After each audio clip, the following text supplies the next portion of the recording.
আসসালামু আলাইকুম everyone, welcome to my Ibrahim agro page and YouTube channel. আপনারা কেমন আছেন সবাই? ইনশাআল্লাহ আশা করি সবাই ভালো আছেন। আজকে অনেকদিন মাঝে নতুন একটা ভিডিও নিয়ে আসলাম আপনাদের। এটা হচ্ছে টাইগার মুরগির বাচ্চা, দেখতে পাচ্ছেন আমার ক্যারেটে সামনে রাখা আছে। এখানে অল্প কিছু বাচ্চা আছে টাইগার মুরগির। আপনারা এর আগে আমার ভিডিও যারা দেখেন, আমার ফলোয়ার যারা, তারা আমার এই কাকারে চিনেন। উনি কিন্তু এর আগে আমার কাছ থেকে একবার বাচ্চা নিছে, 100 বাচ্চা নিছিল উনি। তো উনি রিপিট কাস্টমার আমার, আবার আসছে ইনশাআল্লাহ বাচ্চা নেওয়ার জন্য। তো আমি আজকে আপনাদের উদ্দেশ্যে একটা ভিডিও করতেছি এই কারণেই, যেন আপনারা সহজে বুঝতে পারেন আসলে টাইগার মুরগিটা লালন পালনের সিস্টেম কি, লাভ লসের হিসাবটা আজকে ওনার সাথে জানবো, কি হইলো না হইলো। 100 বাচ্চা নিছিল উনি। তো আচ্ছা, ওনার সাথে কথা বলি, আসেন। আসসালামু আলাইকুম। ওয়ালাইকুম আসসালাম। কেমন আছেন? আলহামদুলিল্লাহ ভালো। তো কাকা, আপনি তো আমার কাছ থেকে এর আগে 100 বাচ্চা নিছিলেন টাইগার। তো ওইটা কি অবস্থা, কেমনে কি কোন তো একটু শুনি। আলহামদুলিল্লাহ ভালো, কোনো ক্ষতি হয় নাই। আচ্ছা বাচ্চাগুলো অনেক সুন্দর আছিল। আচ্ছা আচ্ছা। তা আমি প্রথম প্রথম তো অনেক কিছুই ভয় পাইছি, বা অনেকে অনেক কিছু বলছে। আসলে কিছুই না, যত্নই মূল। যত্ন।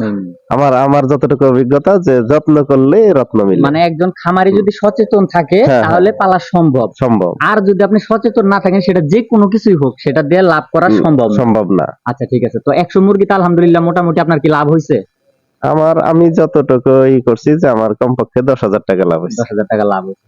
তো আচ্ছা যাক, আপনারা শুনতে পারলেন ওনার মুখ থেকে, ওনার 100 মুরগিতে আলহামদুলিল্লাহ 10,000 টাকা লাভ হয়েছে।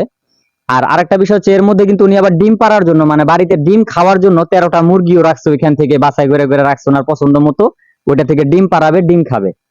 তো আলহামদুলিল্লাহ আমি মনে করি, যদি আপনারা সচেতন ভাবে পালেন, ঠিকঠাক মতো এর ম্যানেজমেন্ট করতে পারেন, 2 টাকা কম হোক বেশি হোক লাভ হবে।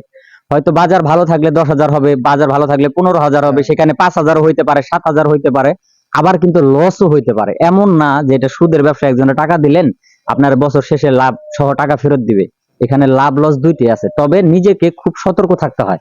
মুরগিটা এমন একটা বিষয়, এমন একটা জিনিস, এটা কিন্তু সকালে একরকম, বিকালে আর এক রকম হয়ে যায়। হুট করে কিন্তু চাচা চেঞ্জ হয়ে যায়, তাই না? অনেক সময় অনেক ধরনের সমস্যা হঠাৎ করে হয়ে যায়। কিন্তু আপনি খামারে যদি সচেতন থাকে, খামারে যদি সবসময় টেক কেয়ার করে, ইনশাল্লাহ পালা সম্ভব। তো আপনাদের উদ্দেশ্যে বলবো, যারা টাইগার মুরগি পালন করতে চান, সর্বপ্রথমেই আপনারা আগে ডিমের ব্যাচ করতে যাবেন না, কখনো প্যারেন্টসের উদ্দেশ্যে যাবেন না। এটা ব্যয়বহুল খরচ। 6 মাস আপনাকে অপেক্ষা করতে হবে ডিমের জন্য, ওকে বসায় বসায় খাওয়াইতে হবে। যদি আপনি 6 মাস পর্যন্ত ক্লিয়ার ভাবে করতে না পারেন, তাহলে কিন্তু বিশাল একটা লস হবে। আর মাংসের জন্য করলে সর্বোচ্চ 45 দিন, এর ভেতরে লাভ লস যেটাই হোক আলহামদুলিল্লাহ আপনি একটা ফিডব্যাক পাবেন। তো যারা নতুন পর্যায়ে শুরু করতেছেন, 2 4 5টা 6টা ব্যাচ মাংসের জন্য করেন, অভিজ্ঞতা হোক। তারপর আপনারা প্যারেন্টস করেন, বাচ্চা ফুটান, যাই করেন, ইনশাল্লাহ নিজেরটা নিজে করতে পারবেন। তো এই জন্য আমি বলবো, যাদের টাইগার মুরগির প্রয়োজন, ইনশাল্লাহ আমার সাথে যোগাযোগ করতে পারেন। টাইগার মুরগির বাচ্চা দেওয়া যাবে। আমি 0 সাইজের বাচ্চা, এমনকি 10 দিনের ব্রুডিং ভ্যাকসিন কমপ্লিট বাচ্চা বিক্রি করে থাকি। আমার নাম্বার দেওয়া থাকবে ভিডিওতে, আপনারা যোগাযোগ করলে ইনশাল্লাহ আমি দিতে পারবো। তো আজকের ভিডিওটা আর খুব বেশি বড় করবো না, সন্ধ্যা লেগে যেতেছে, চাচাকে নিয়ে আসছি এখন বাচ্চা ডেলিভারি করানোর জন্য। আর বাদ বাকিগুলো আমার সকালে ডেলিভারি হয়ে গেছে। উনি কিন্তু শুধু এই মুরগি পালে তা না, উনি কিন্তু একজন ব্যবসায়ী, পাশাপাশি একজন কৃষকও বলতে পারেন। উনি কিন্তু কৃষি আবাদও করে, ওনার কিন্তু কৃষি প্রজেক্টও আছে, ওনার একটা দোকান আছে। তার পাশাপাশি কিন্তু উনি মুরগি লালন পালন করছে। একা মানুষ, উনি কিন্তু 3টা দিক সামলায়। তো আমি মনে করি একজন মানুষ চেষ্টা করলে, ইচ্ছা করলে সবকিছুই সম্ভব। তো সবাই ভালো থাকেন, সুস্থ থাকেন, দোয়া করবেন আমার চাচার জন্য। উনি যেন ভালো একটা কিছু পায়, ওনার খামারটা যেন ধীরে ধীরে বড় আকার ধারণ করে, আমিও চাই। আমার যতটুকু সাপোর্ট দেওয়া সম্ভব, আমি যতদিন আছি, আমি যতটুকু জানি বুঝি, আমি চেষ্টা করবো চাচাকে নিঃস্বার্থভাবে সাপোর্ট দিয়ে যাওয়ার জন্য। কারণ আমি চাই উনি ভালো থাকুক, ভালো করুক, ভালো খাক, এটা আমার কাছেও ভালো লাগবে।